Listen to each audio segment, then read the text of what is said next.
The fundamental problem is that we are losing equal opportunity in America. We are losing the moral foundation stone on which this country and our democracy are built. It turns out that no number of learned papers on how we're doing this wrong, no number of sober editorials on how we're doing this wrong was making a dent, but something that catches the public's attention, something that makes a news story out of it. The emperor really is naked, and all you have to do is get people to look.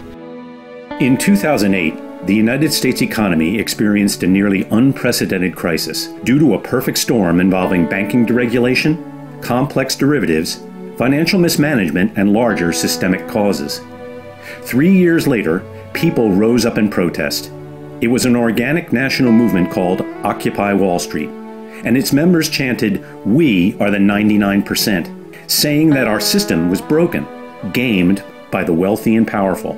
The movement brought an entire nation's frustration to the forefront of public debate, and thoughtful institutions responded, investing time and money to look into the phenomenon. On April 17th and 18th of 2012, the Rockefeller Foundation funded 2 panel discussions to address these urgent questions.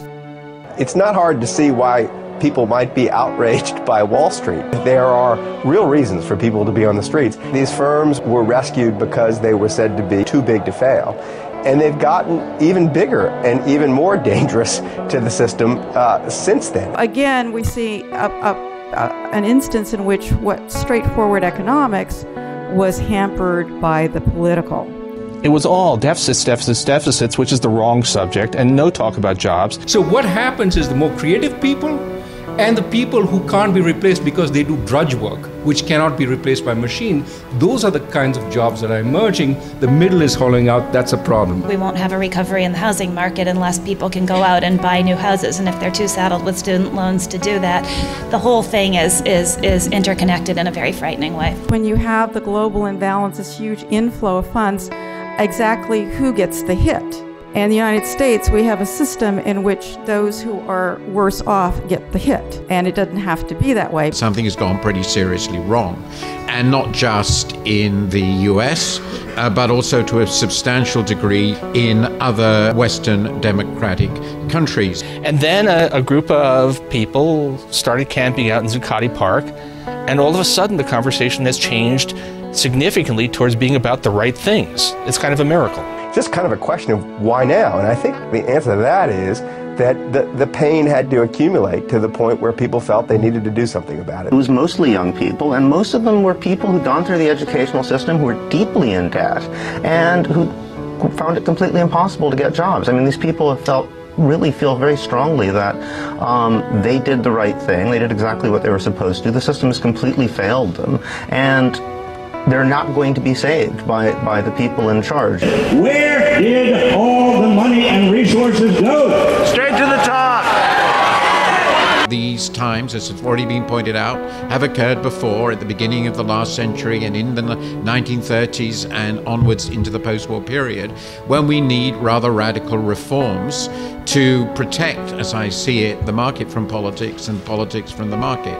Or in other words, to work out a better, more just, more reasonable relationship between the two. You've essentially got socialism for the capitalists. They're backstopped by the government. They can do what they do because the government is there to back them up if something goes wrong. And at the same time, you've got, red and tooth and claw capitalism for everybody else. The financial sector is not the sole cause of inequality. We have lost an ethical discourse in this country, and we've lost basic standards. We have lost trust in society. Government is being asphyxiated. There is a loss of compassion in any part of our political discourse. A society that uses the ethos of personal responsibility as a dodge for any other kind of morality is also in trouble. The sort of 60s and 70s discredited the idea of a sort of all-efficient government, and the 90s and zeros did a very good job of discrediting the idea of an all-efficient market. So what's to replace both of those ideologies, I think, remains to be seen. Occupy Wall Street's obviously part of the discussion. It's not just a protest movement. It's going to be a watershed election. I think that more so than we've had for a very long time, the issues are quite clear. It's not just better schools, it's better communities, it's better access to health care. It's the whole process of taking a child from birth to college. We need to work on every aspect there. Essentially, you have to start over. People have to go into their public squares, meet each other, start talking to each other, and start brainstorming of ideas. I mean, essentially the idea is the system is not going to save us, we're going to have to save ourselves.